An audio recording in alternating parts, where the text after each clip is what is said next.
prosseguindo com a leitura da história do rei Davi, para lá de 3.000 anos para trás. História magnífica. E chegamos ao capítulo 8 do segundo livro do profeta Samuel. Diversas vitórias de Davi.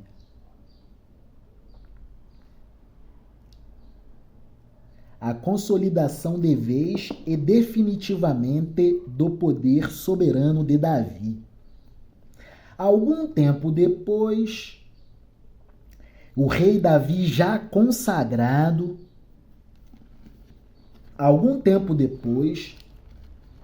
Davi atacou os filisteus, derrotou-os e acabou com o poder deles naquela região. Os filisteus, inimigos mortais dos hebreus. Ele também derrotou os moabitas, fez com que se deitassem no chão, mediu-os com uma corda e matou 2/3 deles. Assim, os moabitas se tornaram escravos de Davi e lhe pagavam impostos. Regime de sociabilidade do tempo do mundo antigo. Tempo do regime de sociabilidade do escravismo antigo. Povos mais fortes submetem povos mais fracos à escravidão, saqueando suas riquezas e cobrando pesados tributos sobre o povo ou os povos subjugados. Então, os moabitas, como povos subjugados, se tornaram escravos de Davi. E lhe pagavam impostos, tributos. Então, Davi atacou o rei de Zoba, Hadadezer, filho de Reobe, quando este foi tomar de novo as terras que ficam perto do rio Eufrates. Davi prendeu 1.700 cavaleiros de Hadadezer e 20.000 dos seus soldados de infantaria. Também aleijou os cavalos que puxavam os carros, deixando cavalos somente para 100 carros. Os sírios de Damasco foram socorrer Hadadezer, e Davi matou 22.000 deles. Em seguida, colocou acampamentos militares na terra deles. Davi os dominou, e eles lhe pagavam impostos. O Senhor Deus fez com que Davi fosse vitorioso em todos os lugares aonde ia. Davi tomou dos oficiais de Hadadezer os escudos de ouro que eles usavam e os levou para Jerusalém. Também levou uma grande quantidade de bronze das cidades de Betá e Berotai, que eram governadas por Hadadezer. O rei Toi, da cidade de Amate, soube que Davi tinha derrotado todo o exército de Hadadezer. Então enviou seu filho Jorão para cumprimentar Davi e para lhe dar parabéns por ter vencido Hadadezer. Acontece que Toi havia lutado muitas vezes contra Hadadezer. Jorão levou para Davi objetos feitos de prata, de ouro e de bronze. E o rei Davi os separou para serem usados na adoração ao Senhor, juntamente com a prata e o ouro que havia tomado dos povos que havia conquistado, isto é, os edomitas, os moabitas, os amonitas, os filisteus e os amalequitas, e fez a mesma coisa com parte do que havia tirado de Hadadezer.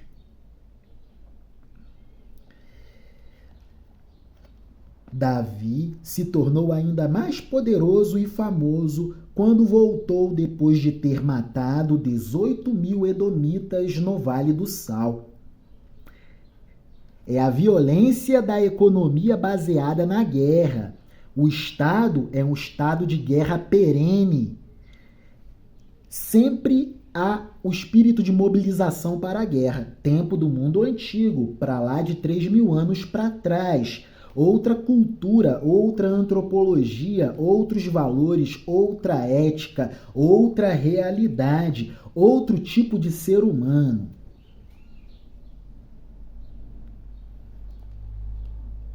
Davi se tornou ainda mais famoso quando voltou depois de ter matado 18.000 edomitas no Vale do Sal. Ele colocou acampamentos militares em todo o país de Edom e dominou o povo dali. O Senhor Deus fez com que Davi fosse vitorioso em todos os lugares aonde ia. Davi governou todo o povo de Israel e fez com que eles fossem sempre tratados com igualdade e justiça, para um governo estável. Joabe, cuja mãe era Zeruia, comandava o seu exército. Josafá, filho de Ailude, era o conselheiro do rei. Zadok, filho de Aitube, e Aimeleque, filho de Abiatar, eram sacerdotes. Zadok, filho de Aitube, e Aimeleque, filho de Abiatar, eram sacerdotes. Seraías era o escrivão. Benaías, filho de Joiada, era o chefe dos queretitas e dos peletitas.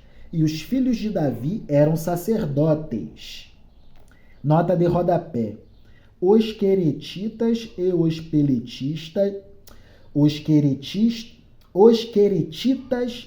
peletitas eram provavelmente soldados estrangeiros pagos para serem os guarda-costas de Davi. Os melhores soldados do mundo. Os queretitas e os peletistas. Que pronúncia difícil.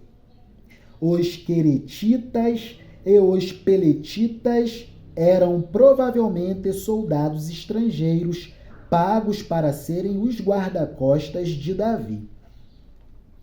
Queretitas e peletitas.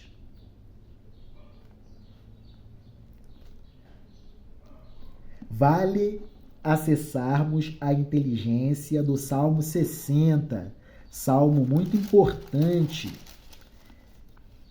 que traz muita carga de sentido para a leitura dessa fase da história do rei Davi. Vamos lá. Salmo 60, que é um salmo complementar ao Salmo 89. Espírito complementar, espírito de complementaridade. Complementariedade. Salmo 60, derrota e vitória, hino de Davi, para ensino ao regente do coro, com a melodia de O Lírio do Testemunho, escrito por Davi quando lutava contra os sírios da Mesopotâmia e de Zoba, e quando Joabe voltou e matou 12.000 edomitas no Vale do Sal. Ó Deus, tu nos rejeitaste e nos derrotaste. Estavas irado conosco, mas agora volta para nós. Fizeste a terra tremer e se abrir. Agora fecha as suas brechas. Fecha as suas brechas, os seus sulcos, pois ela está se desfazendo e definhando e tornando terra arrasada. Ó Deus, venha nos salvar. Fizeste o teu povo passar por muitas aflições e humilhações. Tu nos deste vinho para beber, e por isso andamos por aí às tontas, embriagados. Levantaste uma bandeira para avisar aqueles que te temem, para que eles pudessem escapar da derrota. Salva-nos com o teu poder, salva-nos. Responde a nossa oração para que o povo que tu amas seja salvo. No seu templo, Deus disse: quando eu vencer, dividirei a cidade de Siquém e repartirei o vale de Sucote entre o meu povo. Gileade é meu, e Manassés também é meu. Efraim é o meu capacete e Judá é o meu cetro de rei. Porém, Moabe será a minha bacia de lavar, e eu jogarei as minhas sandálias sobre Edom, como um sinal de que esse país é meu. Será que os filisteus pensaram que iam ganhar e cantar a sua vitória sobre mim? Será que os filisteus pensaram que iriam cantar a sua vitória sobre mim? Ó Deus, quem me levará para dentro da cidade protegida por muralhas? Quem me guiará até Edom? Será que de fato nos rejeitaste? Será que não vais marchar com os nossos exércitos? Ajuda-nos a combater o inimigo, pois o auxílio de seres humanos não vale de nada. Precisamos do teu socorro, ó Deus. Com Deus do nosso lado, venceremos. Essa é a fé de certeza. Com Deus do nosso lado, venceremos. Ele derrotará os nossos inimigos. Retornemos para o segundo livro do profeta Samuel. Capítulo 9. Davi e Mefibosete. Davi cumpre a promessa para com Jonatas, para com a descendência de Jonatas. Meu muito amigo Jonatas partiu muito cedo. Meu muito amigo, meu maior amor. Garantirei a descendência dele. Pacto de sangue, promessa de sangue. Davi e Mefibosete. Certo dia, Davi perguntou: será que alguma pessoa da família de Saul ainda está viva? Se está, eu quero fazer alguma coisa boa para essa pessoa, por causa de Jonatas, meu amigo, meu muito amigo. O homem está com o poder estabelecido, mas sempre fazendo o exercício de memória, lembrando das dívidas do passado. Não posso abandonar esse, não posso abandonar aquele, não posso abandonar aquele. Garantirei a descendência de Jonatas.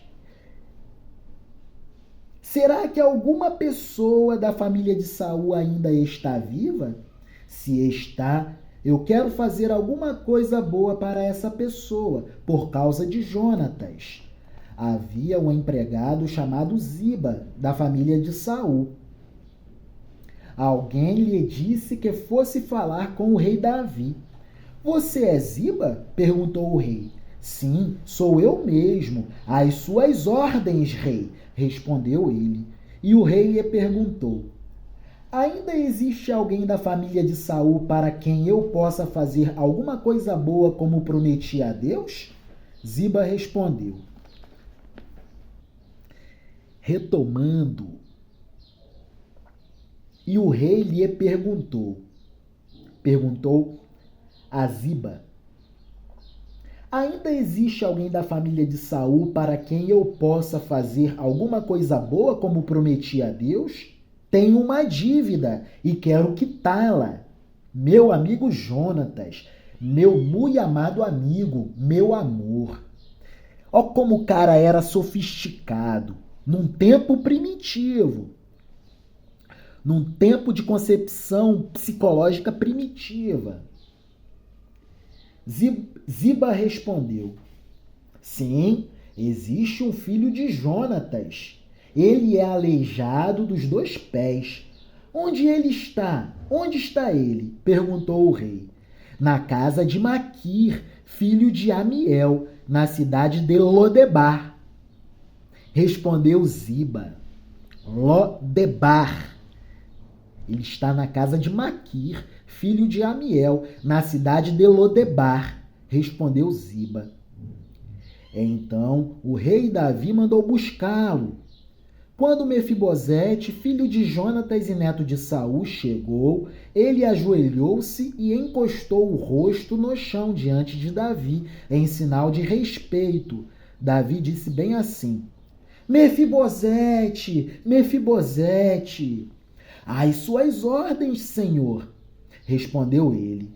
Não fique com medo e assustado, não se assuste. Não fique com medo e assustado, não se assuste, disse Davi.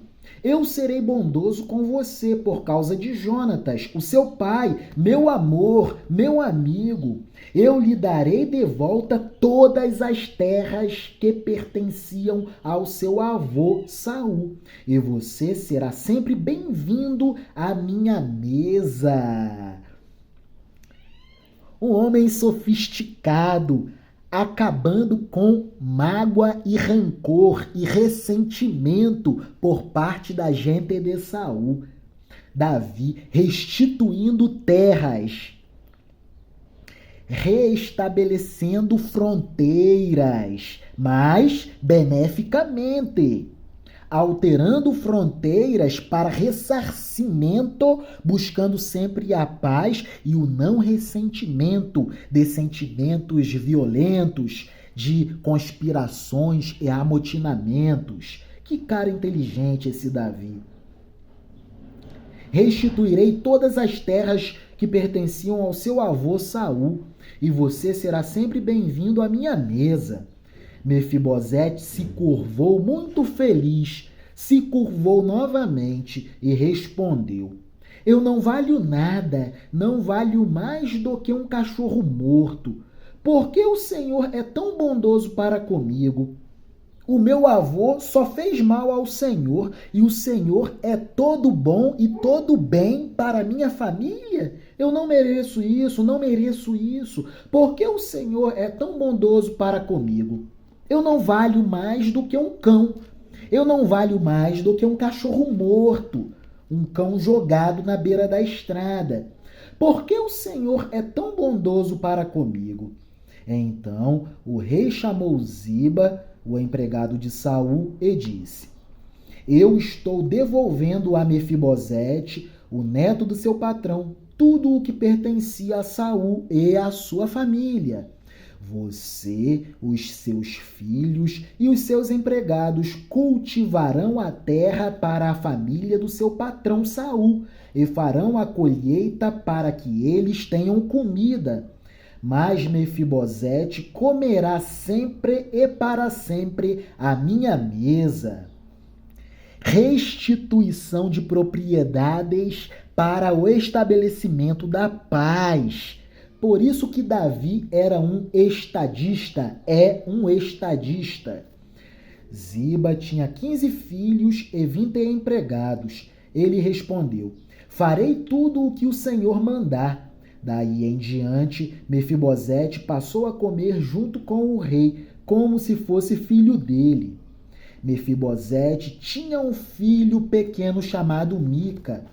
Todos os que eram da família de Ziba se tornaram empregados de Mefibosete. Mefibosete empregou uma porção de gente e fez crescer a economia. Assim, Mefibosete, que era aleijado dos 2 pés, ficou morando em Jerusalém e todos os dias comia junto com o rei. Que legal, que maravilha! Capítulo 10. Davi vence os amonitas e os sírios. Caramba, muito legal, muito legal. Davi tinha tudo para perseguir a descendência de Saul. Não tinha, porque o coração de Davi era puro amor, principalmente para com Jonatas, o seu grande amor. Meu amigo, habita o canto mais confortável do meu coração. Garantirei a sua descendência, minha palavra.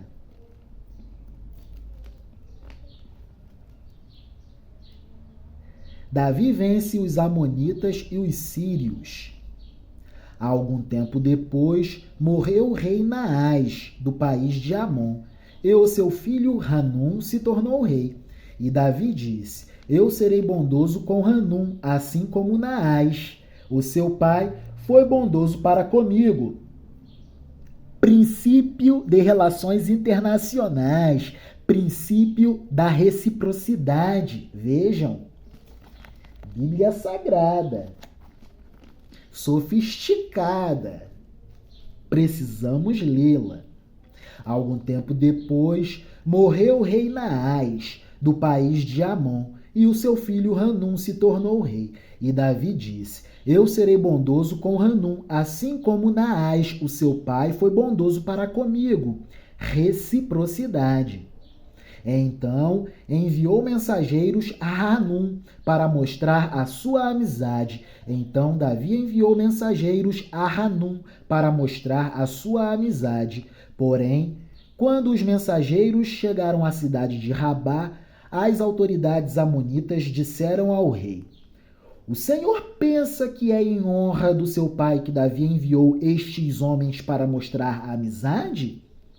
É claro que não. Ele os mandou aqui como espiões, a fim de conhecerem a cidade, para poderem destruí-la. Vejam só a intriga gerando confusões no coração do rei. Aí o rei toma uma porção de decisões tolas e prejudiciais ao seu próprio poder. Intriga, a fofoca dos faladores, dos articuladores de motins e de rebeliões. Então, Hanum pegou os mensageiros de Davi, raspou um lado da barba deles, cortou as suas roupas até a altura das nádegas e mandou embora. Despediu-os vergonhosamente, profanação. Os mandou embora do pior modo possível. Davi manda uma representação diplomática para festejar o poder do novo rei. E olha só como Hanum trata a representação diplomática de Davi. Raspou um lado da barba deles, da barba dos diplomatas, dos representantes diplomatas, cortou as suas roupas até a altura das nádegas e os mandou embora. Quando Davi soube disso, enviou outros mensageiros para se encontrarem com eles, porque eles estavam muito envergonhados. Davi mandou-lhes dizer que ficassem na cidade de Jericó e só voltassem quando as suas barbas tivessem crescido de novo. Vejamos a força da religião, né? É um hábito e ritual religioso. Estado e religião nesse tempo eram uma coisa só, ou era uma coisa só. Os amonitas compreenderam que tinham feito de Davi um inimigo mortal. Por isso, contrataram 20.000 soldados sírios das cidades de Bet-Reoba e Zoba. Também contrataram o rei da cidade de Maacá, com 1.000 homens e 12.000 homens da cidade de Tobe.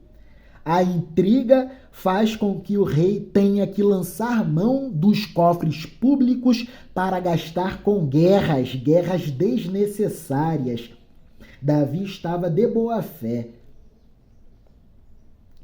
Queria estabelecer relações internacionais pacíficas para o desenvolvimento da economia.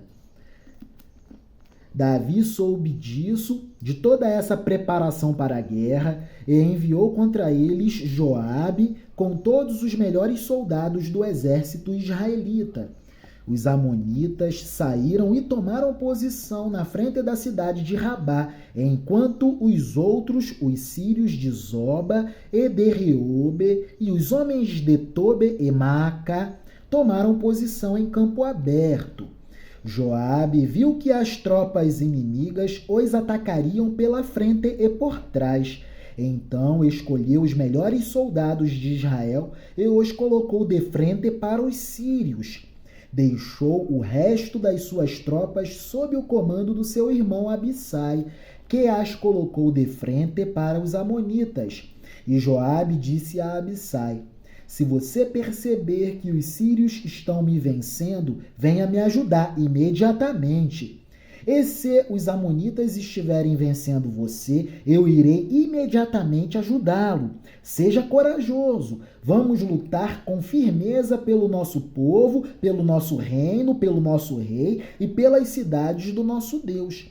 E que seja feita a vontade de Deus, o Senhor. Então Joabe e os seus soldados avançaram para atacar, e os sírios fugiram. Os amonitas viram os sírios fugindo. Então também fugiram de Abissai e voltaram para dentro da cidade.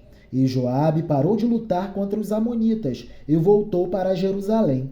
Quando os sírios viram que tinham sido vencidos pelos israelitas, reuniram de novo todas as suas tropas. O rei Hadadezer mandou chamar os sírios que estavam no lado leste do rio Eufrates. Então eles foram até a cidade de Elã. Na frente deles ia Sobaque, o comandante do exército de Hadadezer. Quando Davi soube disso, reuniu suas tropas israelitas, atravessou o rio Jordão e marchou para Elã. Lá, os sírios tomaram posição de frente para os israelitas. A luta começou. Os israelitas fizeram os sírios fugir. Davi e os seus soldados mataram 700 soldados que guiavam carros de guerra e 40.000 cavaleiros sírios. Uma matança. Feriram também Sobaque, o comandante inimigo, que morreu ali mesmo, no campo de batalha.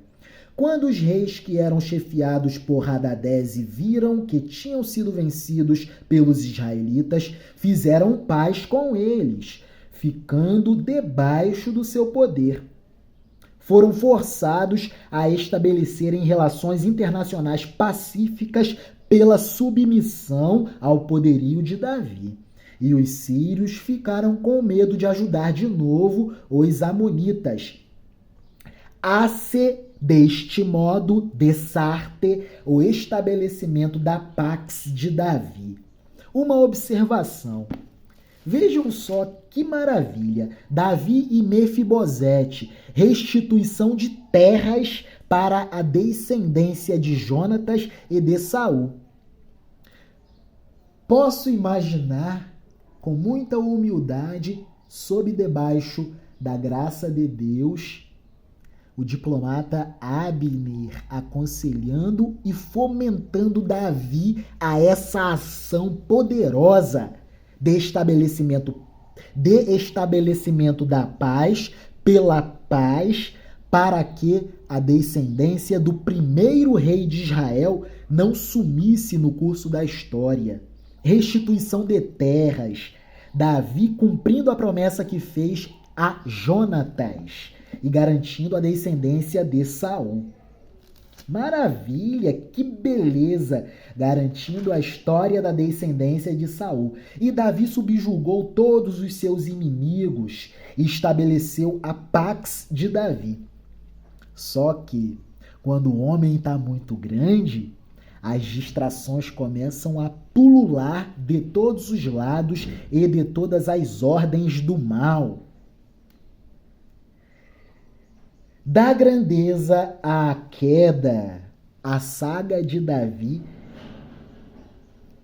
ultrapassa-se para uma outra etapa. Capítulo 11 do segundo livro do profeta Samuel. Davi e Batesseba. Davi e Batesseba, do pecado de Davi e da ruína do reino de Davi. Decadência.